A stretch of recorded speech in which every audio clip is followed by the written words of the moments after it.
Hey guys, it's been a while since I posted a video, but it felt like a really good time to do that, and I feel, I think this is the first time I've had my hair put back in a vlog, so I feel very exposed right now. Also, everyone is still awake, and they're on this floor, so I'm being a little quiet, and my room is a mess, by the way, because we, got new carpet, so to take everything out of my room, and I've yet to put everything back. And yeah, but I do have some updates, and I don't know, hopefully this isn't, I always say this, but hopefully this really isn't going to be that long, because I don't know, there's nothing I really want to stress. It's more just like wanting to talk about things, because a lot has happened. But what I was going to say is if there's any kind of like, because I don't know what I'm going to talk about really, so if there are any triggering topics, I'm going to put that in the description, so check that out. But yeah, I guess I'm going to just start with Paper Birds updates, and some things adjacent to Paper Birds. So the biggest thing is, I think I don't know if it was the last vlog, but I think I've mentioned that been working on trying to develop a CEU around Paper Birds, and that would be, a CEU is continuing education unit, and that would be for therapists. So, or I mean, not just therapists, it'd be like anyone in the mental health field would be able to access that. And today, actually, we just had our first meeting with, because it's Mona and I who are trying to put this thing together, but we need like a mental health clinician to actually facilitate it, if that makes sense. So we kind of have to go through someone to do it, because obviously I'm not majored in communications, and Mona is a neurobiologist and she's very well versed in mental health stuff, but she's not actually like an LCSW or a psychologist or anything like that, so we needed someone else to be on board. And we also, this is, yeah, I can say this, it wasn't anything bad, but I was just, is this gonna make sense in context of the story? But we need to find someone who is trained in EMDR, because we were giving our presentation today and she was like, this is amazing, like I haven't seen like anything about this before, like this is awesome, people are gonna want to come to this, which is really cool to hear, by the way. But she was like, from a clinician's perspective, they're gonna be asking, okay, how do we treat this? Because if we don't answer that question, it's like you just are kind of throwing information at us. And Mona right away brought up EMDR, and we're kind of on the same wavelength, because that's what I would say too, but Mona definitely knows more than me in that respect. And what was I gonna say? Oh yeah, it ties in really perfectly, because I've thought about maybe talking about, I should have touched, sorry, that was something in my room and it kind of startled me. I should have touched on where I am with the film, but I'll hit that next.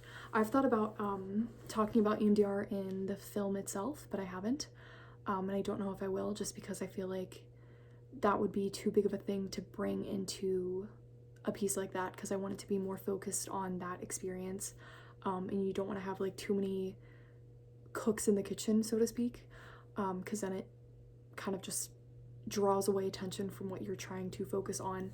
And it's supposed to be heavily centered around that experience of remembering trauma, but then not remembering it, because again, there's not much media on that, and I don't want it to get overshadowed by EMDR, which could happen. But I was like, yeah, like EMDR would be perfect to tie into this, because people who don't have memories, like, well, for one, because it's centered around the film and I'm going to be going through EMDR, so that is like the way that I'm treating it, but because the CEU itself would be about this experience of not having a memory, and that is perfect for EMDR, because you don't need a memory to treat it, because you're tapping into the feelings. And so for something that like the whole narrative is literally about just having the somatic memory, it makes sense that EMDR would be the approach to that, and I'd be able to answer those questions too, because I'm an EMDR for that. So did I explain that we needed EMDR therapists for that? I think that's how the dots connected. I can't remember where I started, but that's how it all connects, kids. So yeah, so that I'm gonna have to reach out to Marcus Lewis. But that was a really inspiring convo to have today. And I've said this before, but working on the film itself has been fun at times and healing in some ways, but overall I would say I'm glad that I did it, but it's more just been kind of like exhausting and triggering. And again, I put myself through that, so like don't pity me. But I think there tends to be this narrative of like telling your stories like the answer to everything. And honestly, it's not. I hate to say that because it sounds like such a Debbie Downer. I know for some people, you know what, I may be in a different boat because with the kind of projects that I do, I feel like I'm always telling my story to the point people are probably like, she needs to shut up. But for me, I kind of felt like I was just kind of like for a really long time up until I had that episode in March of last year where I kind of like fell off the horse and I dissociated so bad that I was just like not here, and then I had that really bad flashback, and that's when I was like, oh, I need to get help. But I feel like up until that point I was kind of just like looking at myself as like an orange and trying to like squeeze all the juice out of it that I could, and now I'm like, oh, I have to actually take care of myself, and so that is my answer. Like my answer is like going to EMDR, getting into mindfulness, cultivating a sense of inner peace and joy, because to live like that, like just kind of divvying yourself out to everybody, it's not sustainable at all. Like you will crash and burn. It's a matter of time. Sorry, there's probably like a less threatening way to say that. I try to like deliver things in like a gentler way because I think the world needs more of that, but that felt very intense. I was like, this is gonna happen. But no, I say that with love. And I can't remember why I was bringing that up. But yeah, so that's where the CEU stands, and I'm excited for that. That wouldn't be happening till earliest September, and it's gonna be like 3 hours long, so it's gonna take a lot of work to put together, but I'm so ready for it. Oh, Silent War is getting back off the ground again, which is cool. If you don't know, Silent War is actually my professor's documentary about mental health in the Asian American community, so that is almost done. He just reached out to me. I actually have to watch the rough cut, which, I got a text from, I feel like whenever I'm doing a vlog, I always get a text from a friend. I'm so popular, guys. I have so many friends. That was a joke. I do have a lot of people that I consider friends, but I just don't get to see them a lot because everyone I love is like spread across the country. But the person who texted me is one of my PA friends. Actually, one of my Millersville friends, one of my friends who I met at NCR, we also met Mona. What was I saying? Yeah, so that's exciting. And I have to watch the rough cut, and then I'm gonna help Dr. Chang come up and shoot some B-roll. And then the other thing, Stats, the book that I wrote. And I'm almost done that. I'm almost done editing. I always say that, and then I'm like, I'm gonna edit one more time, and then I'm just in this perpetual cycle of editing. But I'm gonna finish editing it this time, which I have like, I think 3 chapters left. Then I'm gonna read through for continuity, and then I'm gonna say, done. And I'm gonna try and get it published. Don't know if that's gonna work out. But it'd be cool if it did. I'm gonna look for a literary agent. That's the next step. But if it doesn't, I guess I'll just publish on like Amazon or something. But that's cool because it's cool to be wrapping up on so many like big projects that have been in the works for at least 3 years, some of them 4 years at this point. Yeah, well, I'll be coming up on 4 years with Paperbirds and Stats. Stats already passed the 4-year mark. Yikes. That's crazy. I guess that's everything for projects. Oh, I didn't say where I am with Paperbirds. I'm done the rough cut, actually. I'm done the script and the rough cut in respect to, like, I had the first section done that I showed it. I was gonna say EMDR, NCR. I've been thinking way too much about EMDR. And so that's like a polished, I have to go back and like make some tweaks, and there's some things, I was gonna ask a question, then I was like, that's stupid because it's a video, but I'm not on Twitter/X anymore, but do they still call them tweets? Or is it like X's? I don't know, who really cares? Who's on X anyways? Sorry. Elon. I don't remember what I was saying, damn. This is why I shouldn't go on like tangents, because then I just like get off topic and then it's annoying for everybody else because I don't edit. Shit.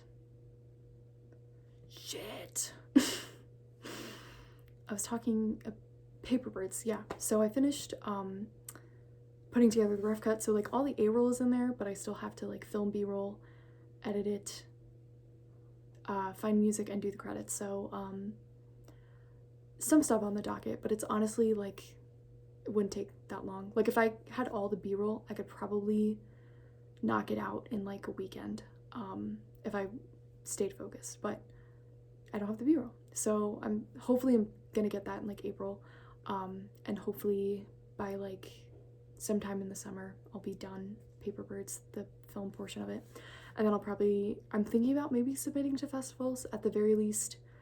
Like I said, we're gonna be using it for the CEU, and possibly we might kind of like package it and see if we can like pass it off to other people, because Mona and I are both like we're not in it to like make money, we're just like, we want to disseminate this information to people because it's be really useful.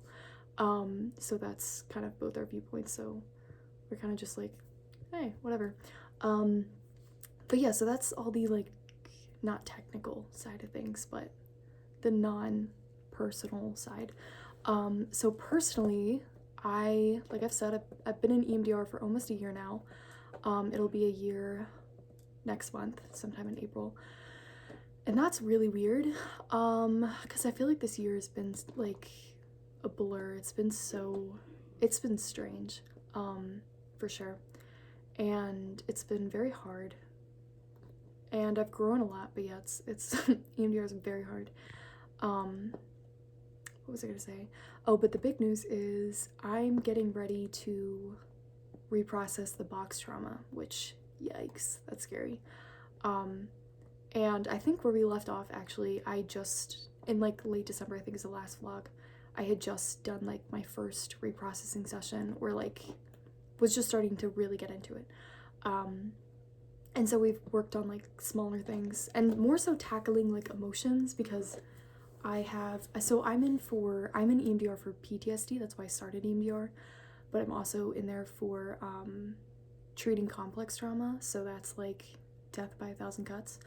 And so that's a little harder, because you can't just be like, you can't generally point to one memory and be like, that's why I'm like this now, that's why I struggle with that, because everything is so like interconnected, and there's so much, like complex trauma tends to be like chronic, like it's a lot of just repeated behaviors or living in like certain environments. Generally is like what complex trauma is a result of.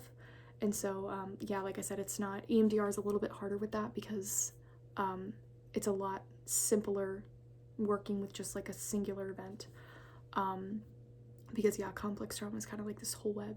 So we've been targeting like a lot of, I'll just kind of like come in and have like feelings like stored inside, and that's the other thing too, and this is something that we had to do before EMDR, is I actually had to get in touch with my emotions and like feel things in my body, which is something I never considered before, so that was really interesting. It's definitely a skill that you can develop, which is cool.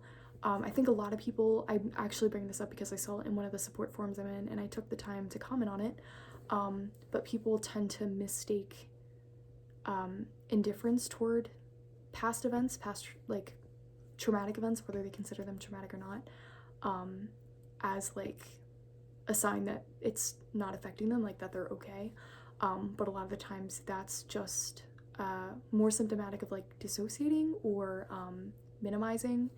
And so you kind of like, because someone had asked something along the lines of like, why am I in EMDR if like I'm just gonna feel indifferent about my trauma on the other side of it?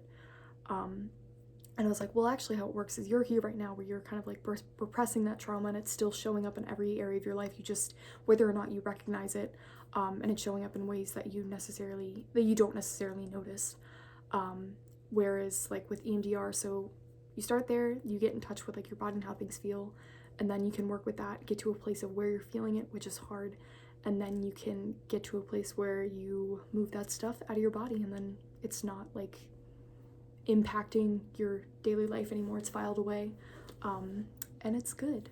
So yeah, I can't remember why I started talking about that either, but yeah, so we've been building our way up to it, and then lately the PTSD symptoms, I try not to say my anymore because I don't want to claim it. One thing that is progress is I've moved to a place where I honestly don't feel like mental health struggles are like a part of my identity. Like because I think I used to see it that way. Whereas more now, like my approach is more like we're at our core is like a reserve of peace and joy. Like I think that's underneath all this guck, rather than things being like missing or like wrong with us. That's not the right way to word it, but I feel like that's the approach that psychology and psychiatry tends to take. It's like, okay, what's going wrong? Which I understand, but I think if we can reframe it of like, okay, and I don't know if everyone believes that, but like this idea that we do have like an internal well of like peace and joy, which I generally do believe. I mean, I know that it gets complicated. Sorry, I got another text. It always throws me off for some reason. I know that it gets like complicated, so I don't want that to come off as insensitive, but I think if we can reframe it to like, how do we get back to that rather than this idea that like something's wrong, I think that would actually be really beneficial, because I think you kind of subconsciously start to adopt the identity of like the mental, it just feels very limiting to have a diagnosis a lot of the time. And sometimes there's a duality to it, because they can be like very helpful too. Obviously, like my having a diagnosis was very helpful because it helped me like treat the symptoms I was having, but I think there is this progression of once you're on a certain path, you kind of want to like find a way to not necessarily like leave it behind, but look at it differently, and I guess that's what I'm doing now. Shit, what was I saying? I need to just write down while I'm talking. I just need to like take notes and be like, oh, this is where you left off. Oh, the PTSD symptoms have gotten worse, which sucks. So like more nightmares. I've been waking up in the middle of the night again. And also I had another really big flashback, which I'm going to talk about because I just looked at the time and this is going to be a long video, I guess. Sorry, and hopefully this doesn't like die on me, because that's never fun. Shoot, what was I saying? Oh yeah, I think because I can feel like, so every time we've done, pretty much every time, like 9 times out of 10, when I sit down to reprocess, the box trauma always comes up. It's like, this person's like, hey, pay attention to me now, and we've always had to put it in a container. If you're an EMDR, you're probably familiar with that phrase, but anyways, the container is like, it's one of the first things you do in EMDR. It's like the resourcing stage. One of the things you do is like you build a safe space in your head, and then it sounds weird when you say it, but like it does work for some reason. And then the other thing is you practiced putting distressing things in a container so you can better regulate, especially like in between sessions. So if something really distressing pops up, you had that as like a resource to get you till the next session. So that would always pop up in my sessions, and I would have to put it in the container. And I got pretty good at it. Sometimes it was a little difficult, but yeah, it was just like someone being like, hey, like address me, like I'm ready to get out. And lately I've felt things like, again, like I said, the PTSD symptoms have been getting worse, and I think a big part of that is because of March of last year was obviously a weird time for me because I had that big flashback, and I honestly don't remember a ton of March of last year. And the following, like the subsequent weeks were pretty difficult. And so I think that's why things are arising, but I also think it's a sign that my body's probably like ready to process this stuff. And on Sunday I had like a really bad flashback, which hasn't happened to me in a really long time. And for me, I wanted to talk a little bit about flashbacks. They look very different, not even from person to person, but like for each person, because I've had like emotional flashbacks are a thing where you're like physically you're not necessarily like affected, but mentally you are. Like, I don't know. I don't know how to explain it in a way that's probably like helpful. But my flashbacks for like the intense PTSD ones, because again they kind of happen on a scale. And I've only had like, I feel like a few really, really bad ones where I was like kind of immobilized, if that's the right word. On Sunday, I got like, I was just having like an off day. I could feel it. And sometimes I can like anticipate having a flashback, but I was not anticipating having a flashback because I hadn't had one in so long. Because it'd been a year since I had a really bad one like that. The last one I had was that time in March when I was like, okay, I need to change something because I can't keep living like this. And basically, I wanted to talk to my mom because I felt kind of like stir crazy. And I was like, I need to get out. I need to like go somewhere. And she was like, well, what's wrong? And I was talking, and then I started talking. She was like, what's bothering you? And I forget the first thing that I said, but then I was like, and the sky is blue, because I have like this weird beef with the sky. I've always had that, and I know it's like connected to the box trauma, but again, don't remember the box trauma.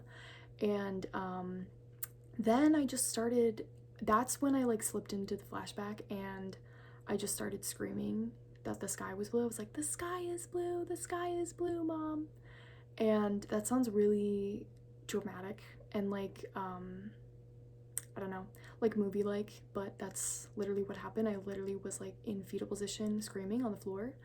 And that was weird. And it's weird because like I know that it's happening, and like there's almost like this sense of, there is a sense of detachment. Like I'm not observing myself in like third person, but I have like this like dual awareness where like I am the person that is saying those things and reacting that way, but I'm also like observing it, being like, oh, you're doing this right now, but you can't do anything about it, which is such a jarring experience to not have control of your body. Like it's, that in itself is like kind of traumatic. So yeah, that was weird. And thankfully my parents were there, and they didn't know what to do because they're like, we don't know what that means. But yeah, that was rough.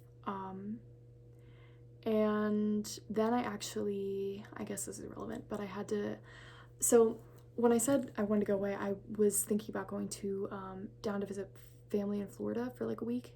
And just like working remotely. And so I emailed my boss and I kind of explained the situation, which I haven't disclosed the PTSD to my work, just because there wasn't like a reason to. And yeah, so like I try not to like bring it up if I can help it.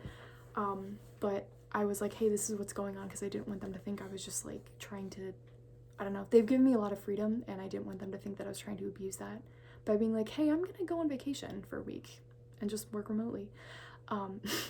So I told her that, and she was actually like very, not actually, I mean, she knew she was gonna be, my boss is great, and so, I was like anticipating it to like go over fine. But then, and I was like, hey, like, if you want to talk more in person, like, let's do that. And so she was like, yeah, that's, like, we can talk. And then on Tuesday when we ended up talking, I was kind of scared because obviously it's a little nerve-wracking. But I went into her office and I talked, and like, yeah, I was like a little anxious, but I did fine. And then I went back and I was like, to my desk, and I was like, I handled that really well. And then I like immediately started crying and shaking. And then I was trying to like type something on my laptop and my hands were shaking, and I just like froze, like I couldn't move my body, like it was like locked up, which was very weird and uncomfortable. And then after that I waited for a little bit, and then I just went home because I was like, yeah, there was only like an hour left.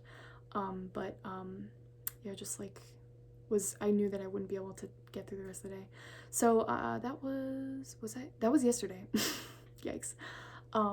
So yeah, it's been difficult, but and I've noticed that like certain triggers are heightened, like the sky is definitely, that's the other thing too, it's like warm and the sky is blue and clear, and that's like triggering for me. I just like feel this like gross feeling in my stomach, and more thoughts like just about everything. Like I kind of feel like my brain is like speed running through my whole life all the time. It's like this like there's like this movie going on in the back of my head, and that's difficult. And yeah, so anyways, I told my therapist all this, not about yesterday's flashback because our sessions are on Monday, but we were kind of on Monday, we just used that time to talk because I was like, I think this would be like a good session to just talk because we hadn't done that in like a couple weeks, or maybe even months. I think we've reprocessed or at least done like bilateral stimulation for every session for like the past couple months. Mainly because I've been pushing it. I'm like, I want to get this shit over with. I'm over it. I'm so done. And shit. Yeah, so I told her, and I had a lot of stuff actually come up over the weekend, like consciously, like I connected a lot of dots, and it might have been good if I'd used that time here to talk about that, but it'd be a while, and I probably would not get through it in like a very articulate way. So I'll just leave it at that like a lot of stuff came up that was very eye-opening for me. And you know, the weird thing about being in trauma therapy is, well, probably any kind of therapy, but I feel like this is, at least in my experience, it's been more prominent in trauma therapy. It's like you connect a lot of dots and you have a lot of breakthroughs consciously, but like that doesn't necessarily make you feel better, like knowing things. Instead, for me, the feeling better has come from doing like the actual MDR itself. So that's, and mindfulness, I've said that before. Like getting into like spirituality and stuff, and like, yeah, just being more mindful. But yeah, so I connected a lot of that stuff, and then we were talking in therapy, and I was like, yeah, I just have like this like guck in my chest, like, and I had said something, like she brought something up, and I was like, yeah, it gives me like blue sky feeling vibes, because I use that like terminology a lot to describe how that like gross like homesick shame guilt feeling. And she was like, oh, so she's like, so this flashback, like, you know, it's connected to the box trauma. I was like, yeah.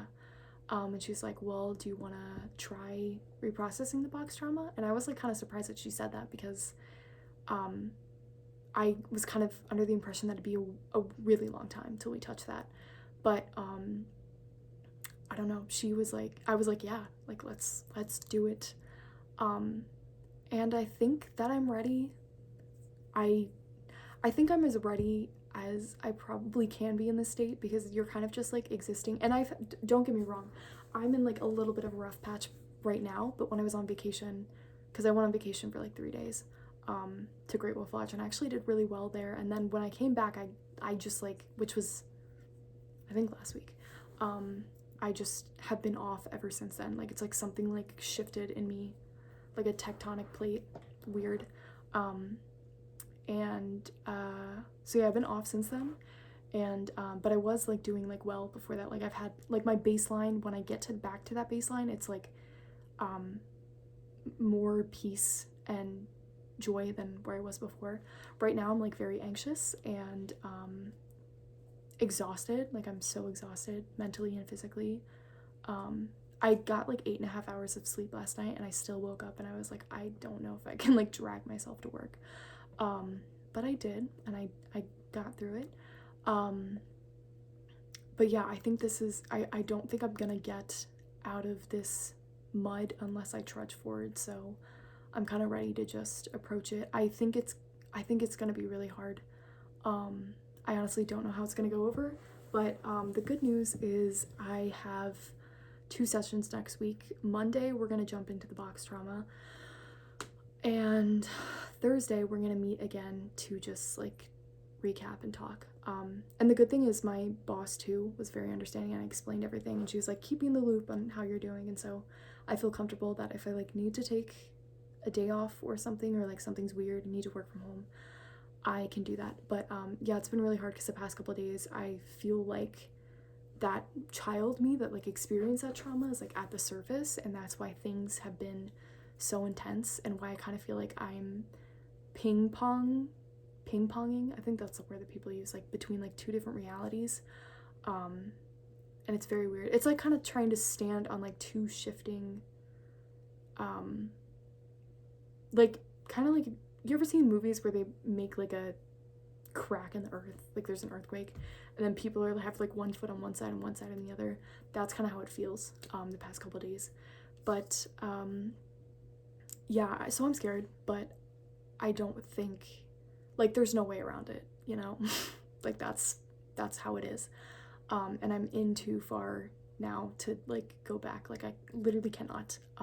So I just have to keep going through. So yeah, I'm scared, but I hope that it's worth it. And thankfully I have my friend Abby has been such a lifesaver. They've like been through all this stuff, and I've never had anyone like that to like rely on. Like it's always been just trying to pull from my own like inner strength, and I honestly don't know what I would have done this past year without Abby. So shout out to Abby. Abby, you're awesome. But yeah, I guess that's it. Wish me good luck. I don't know the next time I'm gonna film an update. Maybe probably while in the process of reprocessing the box trauma, or I'd like to give insight to what that's like, because for me, like going through EMDR, I love hearing how other people have been doing to give me some like context and comfort.